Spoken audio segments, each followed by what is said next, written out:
بہت سے نام آپ نے لیے. میں سمجھتا ہوں کہ اہم دو ایک کتابیں ہیں.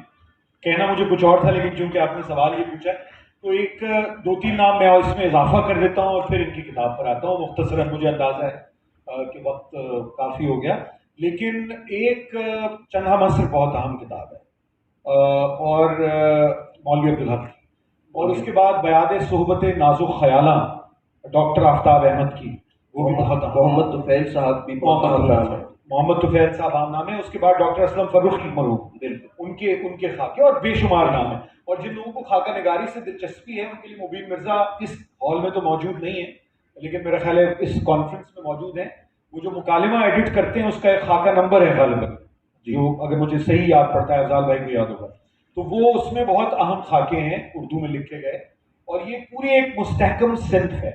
اور اس کی اہمیت کیا ہے؟ دیکھیے، اہمیت اس کی یہ ہے کہ ایک ایسا ملک جس میں سماجی تاریخ نہ لکھی جاتی ہو، ادبی تاریخ کا مرتب ہونا ایک مشکل کام ہو، اس میں بہت سے تعصبات سے کام لیا جاتا ہو، یا سیاسی تاریخ کو مسخ کیا جاتا ہو، یا سرے سے یادداشت کو مٹا دینے کا ایک پورا ریاستی منصوبہ ہو.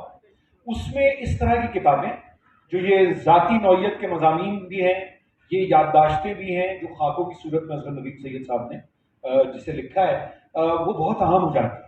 ایسے ماحول میں یہ کتابیں بہت اہم ہیں، کیونکہ میں اسے ہمیشہ کہتا ہوں، انگریزی میں ایک ترکیب ہے کہ اریجر آف میموری، یعنی ایک پورا پروجیکٹ اریجر آف میموری ہے.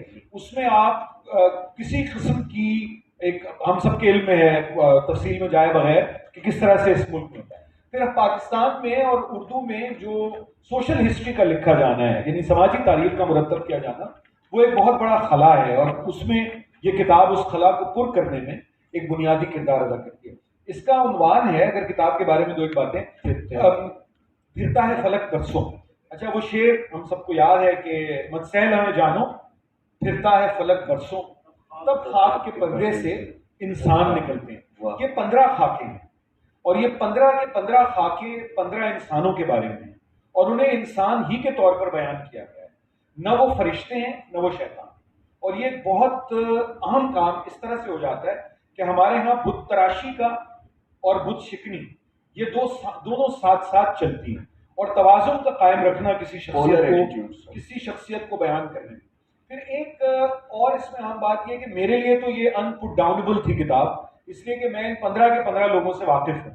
تو جو لوگ ادب کے طالب علم ہیں ان کے لیے یہ بہت دلچسپ ہوگی کہ نیاز احمد صاحب، جنہوں نے سنگ میل کا ادارہ کے وہ محتمم تھے، وہاں سے لے کے اور کشور ناہید اور منیر نیازی اور ڈاکٹر گوپی چند نارنگ اور شمیم حنفی اور مسعود اشر اور ایک پورا سلسلہ ہے 15 افراد کا. ظہیر کاشمیری، بالکل ظہیر کاشمیری کا بھی بہت عمدہ خاکہ ہے. لیکن مجھے سب سے زیادہ محمد خان عبداللہ حسین، جو عبداللہ حسین کا خاکہ ہے، وہ بہت ہی عمدہ لکھا ہوا خاکہ ہے. اچھا، تو انہوں نے بت تراشی بھی نہیں کی اور بت شکلی بھی نہیں کی. انہوں نے ان تمام خاکوں میں بالکل ایک کمپیشن ہے ان کے ہاں، مگر جہاں جس کی کوئی یہ سمجھتے ہیں کہ کسی چیز سے ان کو اتفاق نہیں ہے یا اس میں کوئی کمی بیشی نظر آئی جو ہر انسان میں ہوتی ہے، وہ انہوں نے بیان کی ہے. تو یہ ان کی